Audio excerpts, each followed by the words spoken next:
Today I'm going to show you an action, thriller, science fiction film titled Rise of the Planet Apes. Spoilers ahead. Watch out and take care. The film opens at GenSys, a genetic therapy pharmaceutical company. A female ape, designated number 9 and known as Bright Eyes by the staff, has been given the drug ALZ-112, and has shown considerable progress. She is more sociable and calmer than normal apes, and has succeeded in completing the Towers of Hanoi puzzle in 20 moves, which is close to a perfect score of 15. Will Rodman talks to his boss, Steve Jacobs, and convinces him that he has data to enable them to proceed with human trials for the drug. The next day, Rodman and Jacobs appear before the board of directors in the GenSys conference room. Will explains that the new drug causes neurogenesis, the growth of new brain cells, and may heal any number of degenerative brain disorders, such as Parkinson's or Alzheimer's. The only side effect is that the subjects exposed to the drug have a green sparkle to their eyes. Back in the lab, the senior ape caretaker, Robert Franklin, is having trouble coaxing Bright Eyes out of her cage. She acts aggressively towards Robert and the other helpers. They attempt to lure her out of the cage with orange soda, but when they try to wrangle her with a lasso pole, she goes ape and runs rampant through the building. The chase ends when she crashes through the glass window of the conference room and building security guards kill her. Fearing that what they witnessed with Bright Eyes is a violent side effect of the drug, Jacobs pronounces the drug project dead. Will attempts to change his mind, but Jacobs refuses, claiming he wants the remainder of the test apes put down. After returning to the lab, Robert shows Will a baby ape hidden in Bright Eyes' cell.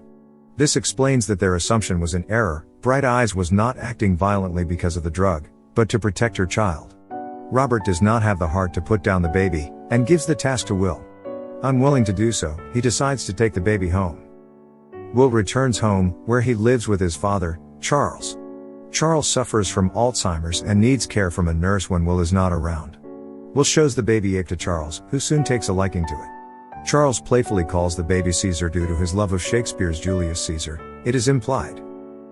Caesar soon shows incredible progress, able to feed himself after only 2 days. He has apparently contracted the virus-based ALZ-112 from his mother.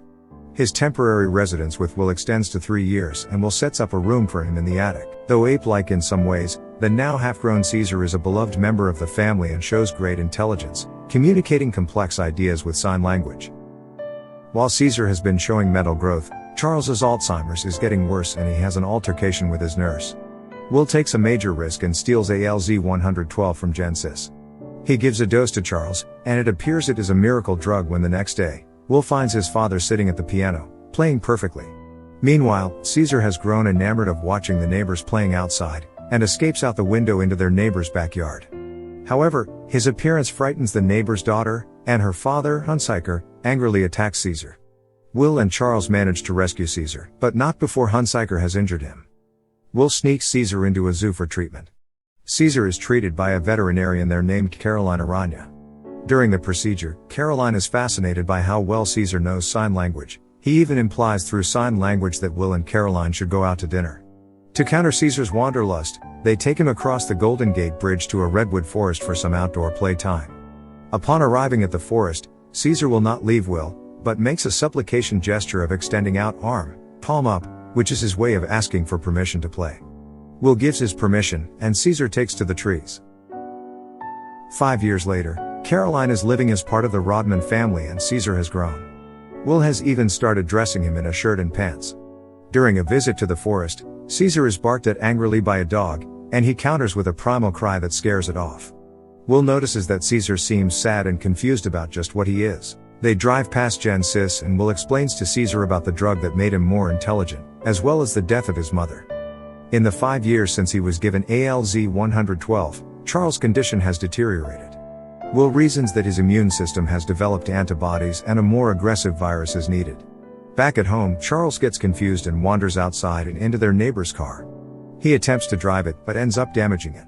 Hunsiker, the same neighbor who attacked Caesar, angrily pulls Charles from the car. In his demented state, Charles is unable to convey his reasons for being there. Caesar watches this from his window in the attic, and upon seeing the neighbor yelling and angrily pushing Charles, rushes out of the house. He attacks Hunsiker, throwing him to the ground, jumping on him, beating him, and finally biting off a finger. Charles recognizes Caesar and yells Caesar, no. Caesar backs off and goes to Charles. The incident causes Caesar to be taken to a primate sanctuary by animal control.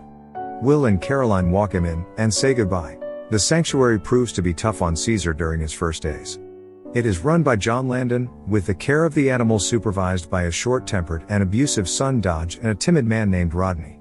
When Caesar flings his food at Dodge and laughs, the young man angrily responds by turning a fire hose on him, forcing a cowering Caesar into a corner of his cage. The sanctuary ships 12 apes to Genesis for the testing of the newer version of ALZ-112, which is named ALZ-113. Will is once again in charge of the testing, and chooses a rather harried ape named Koba as his first subject. Koba is strapped down and given the new drug through a breathing mask. However, Koba struggles, and the hose comes off the machine. Almost everyone in the lab has their breathing masks on, except Robert, who is accidentally exposed.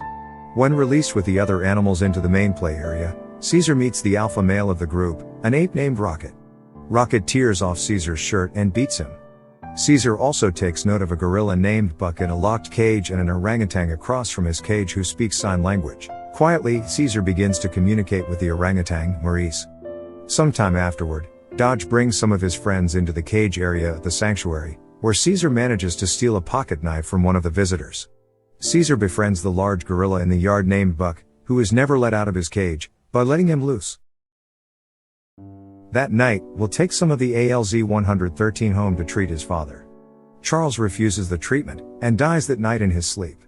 After Will and Caroline pack up the remainder of Charles' belongings, Will's eyes fall on a copy of Julius Caesar. Will returns to work, where he finds that Jacobs has greedily and recklessly pushed the research schedule ahead.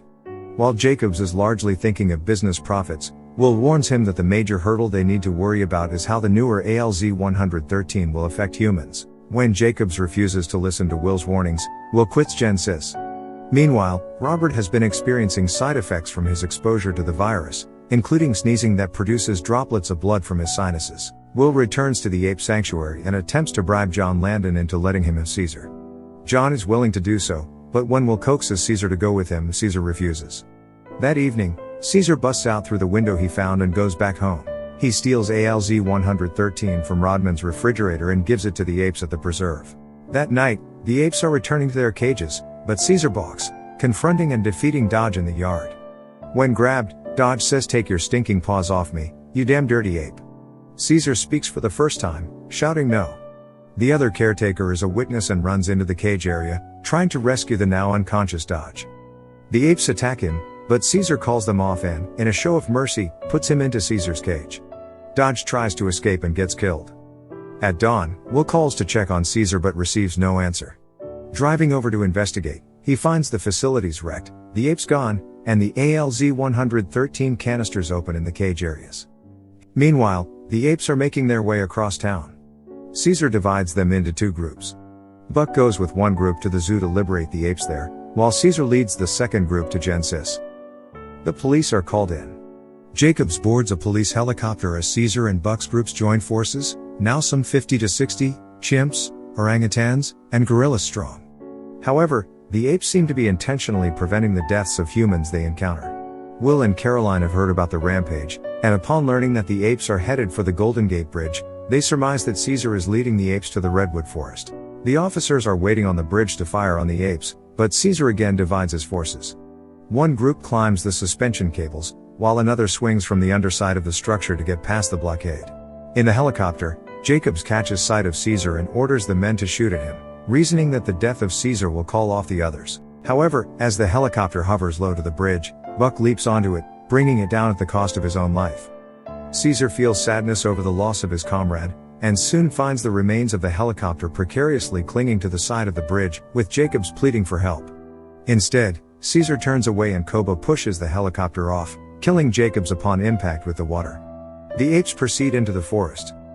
Will steals a police car and heads for Caesar. He calls out Caesar's name, but is accosted by one of his followers. However, Caesar soon appears, and the others back away. Will attempts to reconcile with his friend, promising that if Caesar comes home with him, he'll protect him.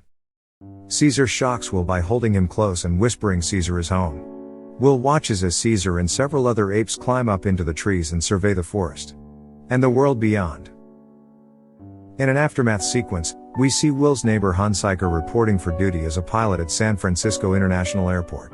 As he walks to his plane, he realizes that he is bleeding from his nose. As the camera pans up, we see the digital boards flashing to different destinations.